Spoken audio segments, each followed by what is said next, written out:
Welcome to the BLUF podcast, where you get the bottom line up front and we won't waste your time.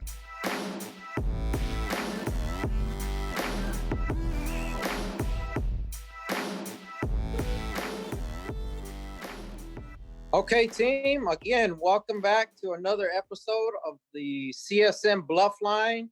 Good to have you online. Hopefully more and more people are getting the word that we got the CSM BLUF line and we're giving out information and pushing out information and also getting some feedback from you guys to see what you might want to hear in the future as we continue to push forward.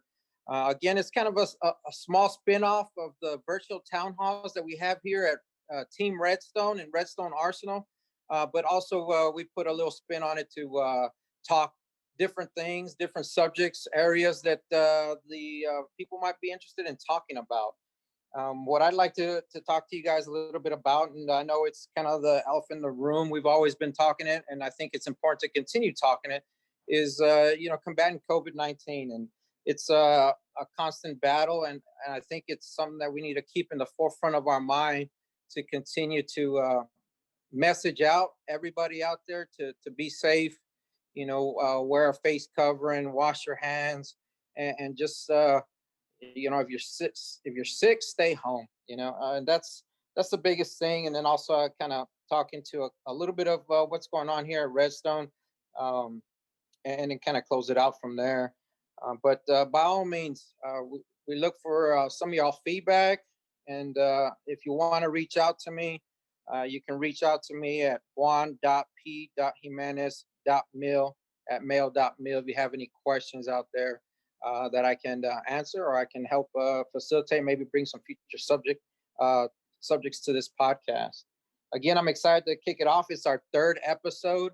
The first episode we ever had was kind of informational. The second episode, we were able to interview Mr. Joe Davis, which was our director of Department of Public Works as he prepares for retirement, which was a pretty good interview. This one will be a little bit informational. We had to make adjustments a little bit, but it's the kind of times we're living in. And it kind of goes back to what I talked about, and that's COVID. At the same time, I'll bring you some information, but I'll also have Mr. Jonathan, who's helping me put this podcast together, to bounce some ideas back and forth, especially dealing with COVID-19. And I'll get kicked off a little bit with Jonathan, so he can say, hello out there. Jonathan, over to you.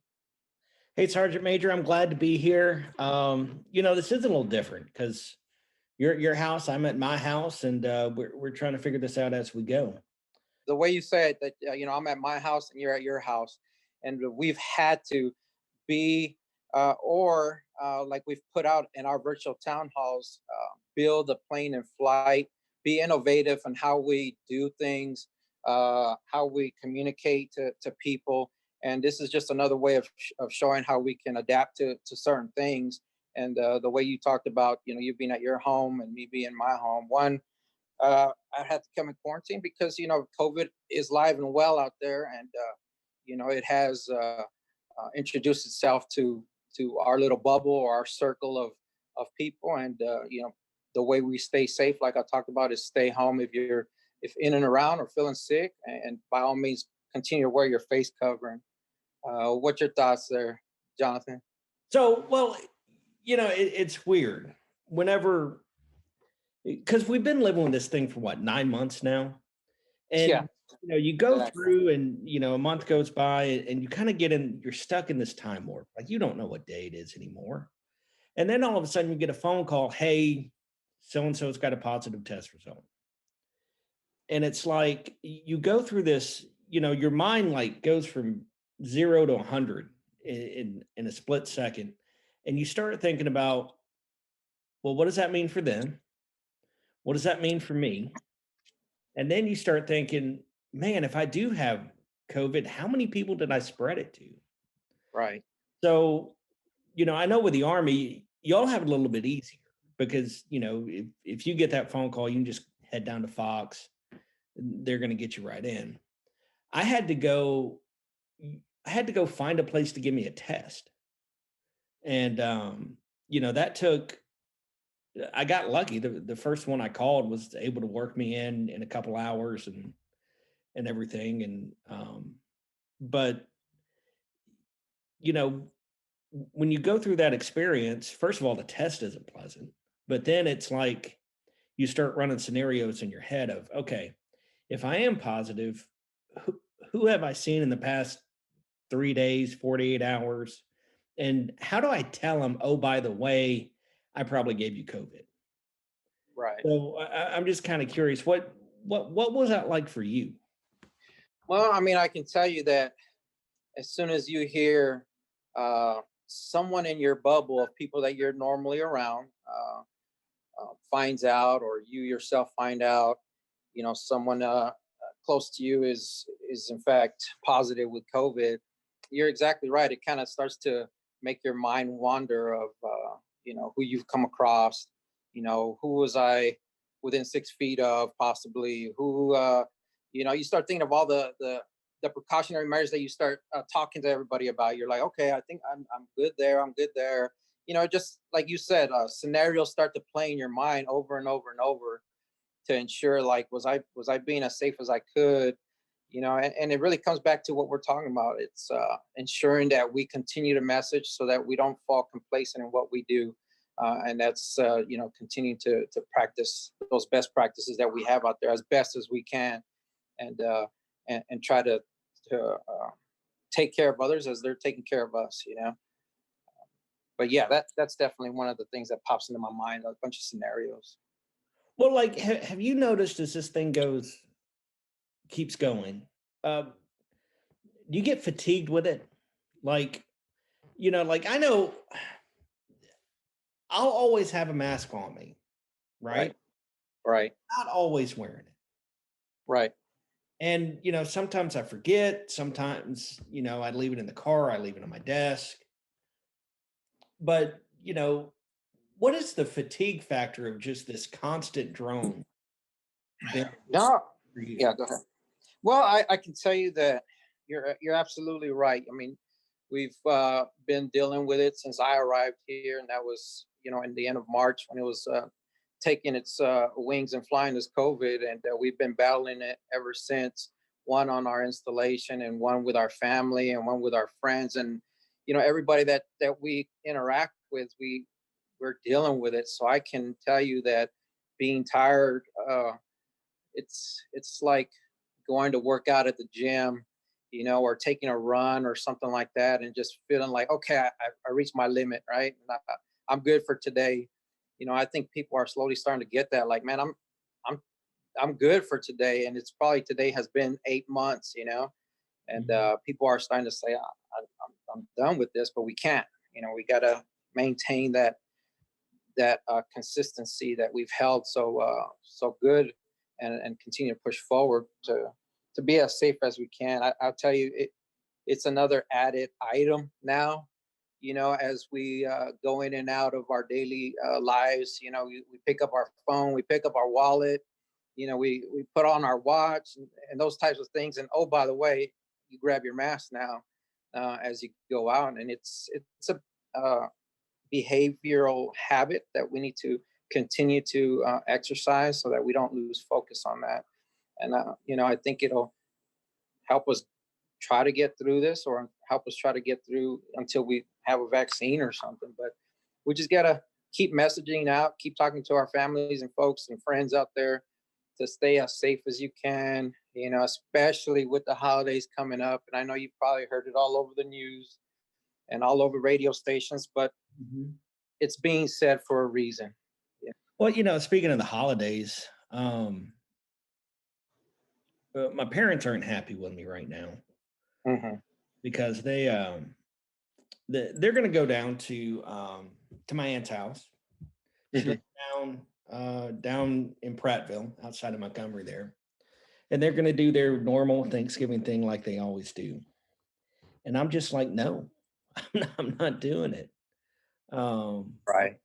if you look at the COVID cases here, they're rising. If you look at the COVID cases down there, it's probably a little bit worse. And I'm like, guys, I just don't think this is the right time to do that. So, they're all upset and everything. But at the end of the day, you kind of have to do what you need to do to feel comfortable. And, if I don't feel comfortable going down there, Anna, my wife, she Mhm. definitely won't feel comfortable going down there. And I don't want to put her in a situation like that either, just because, somebody wants some turkey. Right. It's just not worth it to me. I know a lot of people out there are, they're going to disagree with that, but I think in order for us to beat this pandemic, we're all going to have to make some sacrifices. And, as a whole, we're not very good at that. So, we just need to be mindful of what we are doing and kind of evaluate our decision making a little bit, I guess is what I'm trying to say. No, I mean, I think you're absolutely right. How do we continue to prevent, mitigate, you know, things that are going on around us? And at some point, even with me, me and my family are, I guess, I don't know if you want to say a typical traditional family, but we have big gatherings. If it's Christmas or if it's Thanksgiving or if it's a birthday or a wedding, you name it. We're always big on bringing the whole family in, having a big ordeal out of it. It's a great time.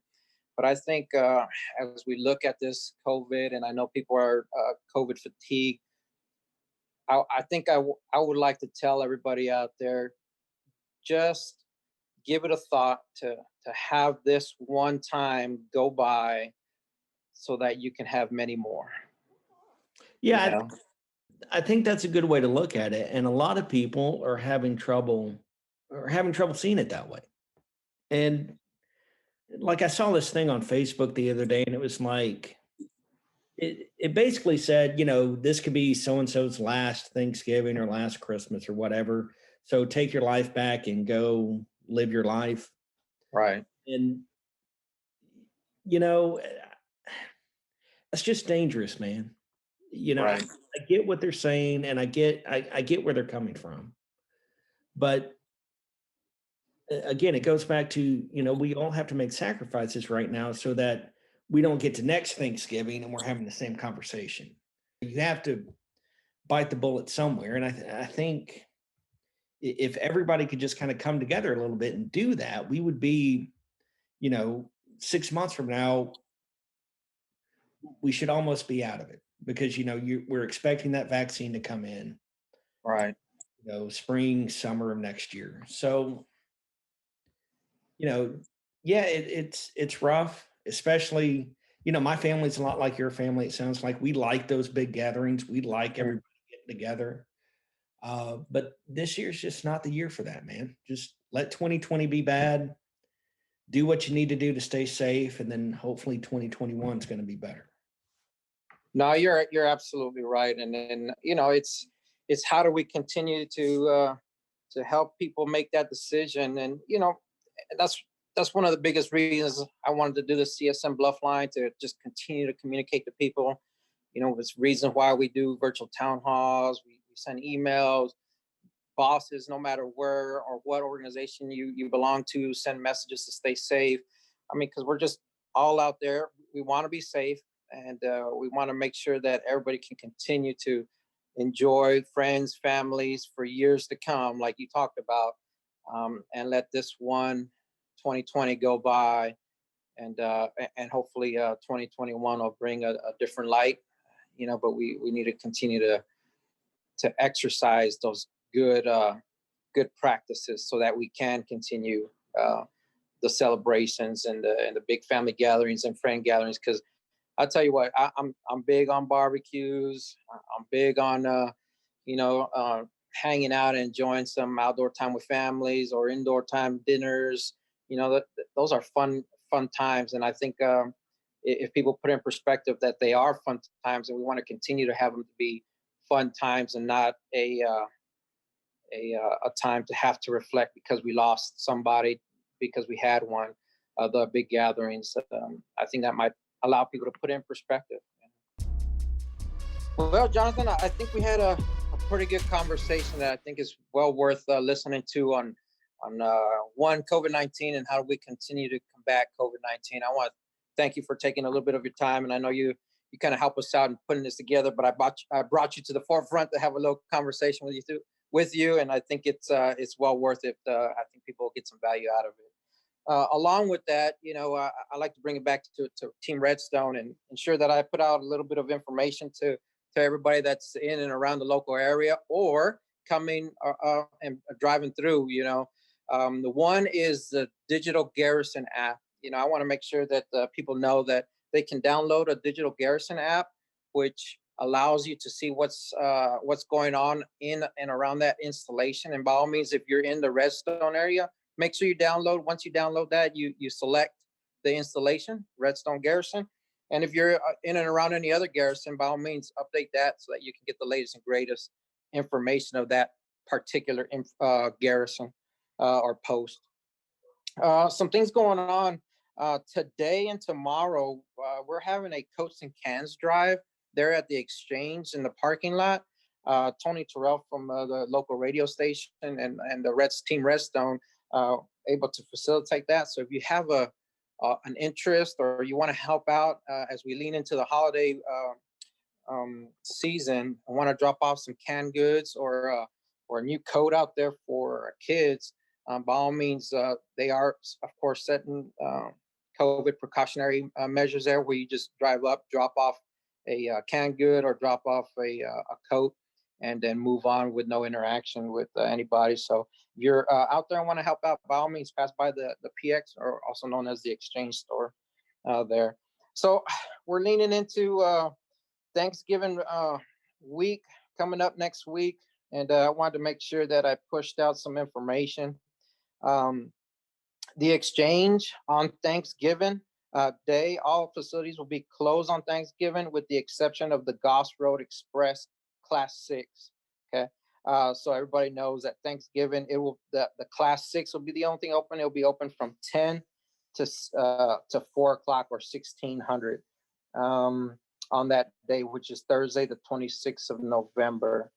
So I just wanted to make sure everybody's tracking. So if you guys come in, the Class 6 will be the only thing that's open out there. And there'll be quite a few people observing that Thanksgiving Day. Another thing with the MWR, also facilities will be closed that day. They will be observing the Thanksgiving Day for everybody that's out there.